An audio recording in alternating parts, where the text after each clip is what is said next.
కర్నూలు పట్టణంలోని తుంగభద్ర నదీ తీరంలో నిర్మించబడి ఉన్న పవిత్ర సాయినాథుని దేవాలయం చరిత్ర, ఆ ఆలయం ప్రధాన కార్యదర్శి అయిన మహాబలేష్ గారి ద్వారా కొన్ని ముఖ్యమైన చారిత్రక వివరాలను తెలుసుకోవడం జరిగింది.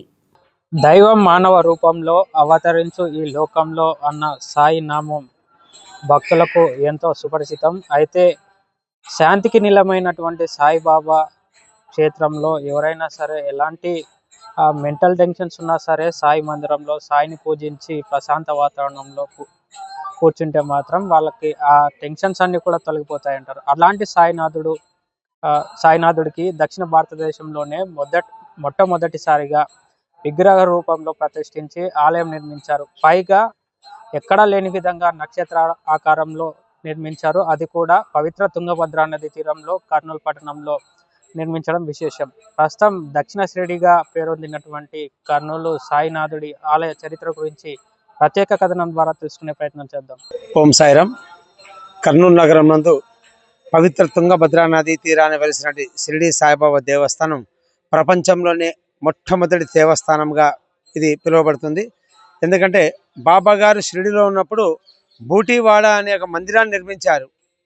కానీ అక్కడ బాబా గారి యొక్క విగ్రహ ప్రతిష్ఠ జరగలేదు. కేవలం బాబా గారి ఫోటో కారణంలోనే అక్కడ బాబా గారు సమాధి చెందిన 1918 విజయదశమి రోజు మధ్యాహ్నం 2:30 బాబా గారు మహాసమాధి చెందారు.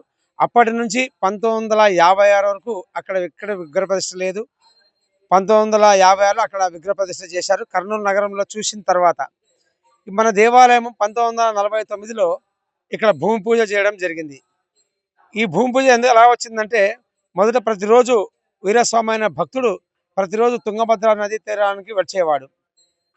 అతను ప్రతిరోజు కాలకృత్యాన్ని తీసుకొని వస్తున్నప్పుడు ప్రతిరోజు ఒక పాము కనబడేది.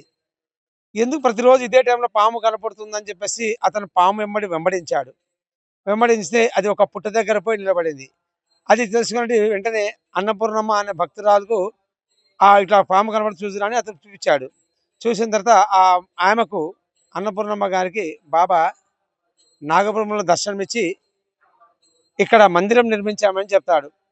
అప్పుడు ఆమె నా దగ్గర ఏముంది స్వామి అని చెప్పి అంటే, సరే మీరు ప్రయత్నించండి వస్తుంది అని చెప్పేసి ఆమె ఆ యొక్క మందిర కార్యక్రమానికి శ్రీకారం చుట్టింది.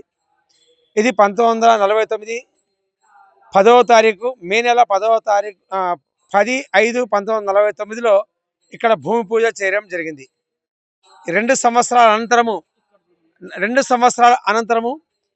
1951 నవంబర్ నెల 21వ తారీఖు ఇక్కడ ప్రతిష్టా కార్యక్రమం జరిగింది.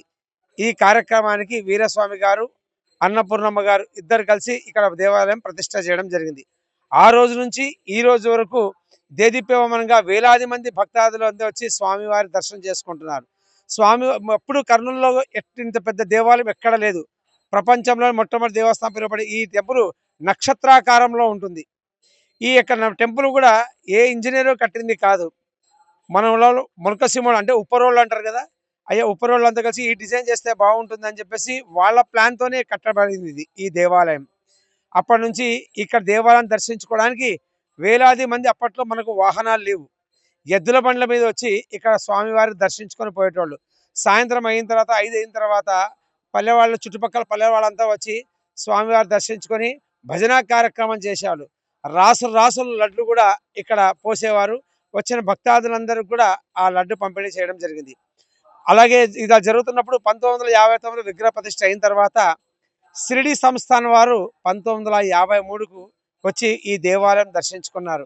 అయ్యా ఈ దేవాలయం ప్రతిష్ఠ ఎక్కడ జరిగింది, ఎవరు చేశారు, ఈ విగ్రహం ఎలా చెక్కించారు అన్ని తెలుసుకున్న తర్వాత వారు కూడా ఆ షిరిడికి వెళ్ళి 1956 అక్టోబర్ 8వ తారీఖు అక్కడ షిరిడిలో దసరా నవరాత్రులందు అక్కడ బాబా గారి ప్రతిష్ఠ జరిగింది. ఇది చూసిన తర్వాతనే అక్కడ ప్రతిష్ఠ చేశారు. ఇది ప్రపంచంలో మొదటి దేవస్థానం పిలుస్తుందన్నాం కదా. ఈ రోజు వరకు కూడా ప్రతిరోజు ఉదయం స్వామివారికి ఉదయం కాగడ హారతి, 12 గంటలకు మధ్యాహ్న హారతి, సాయంత్రం సంధ్యాహారతి, రాత్రి 8:30కు షేజారతి ఇస్తారు.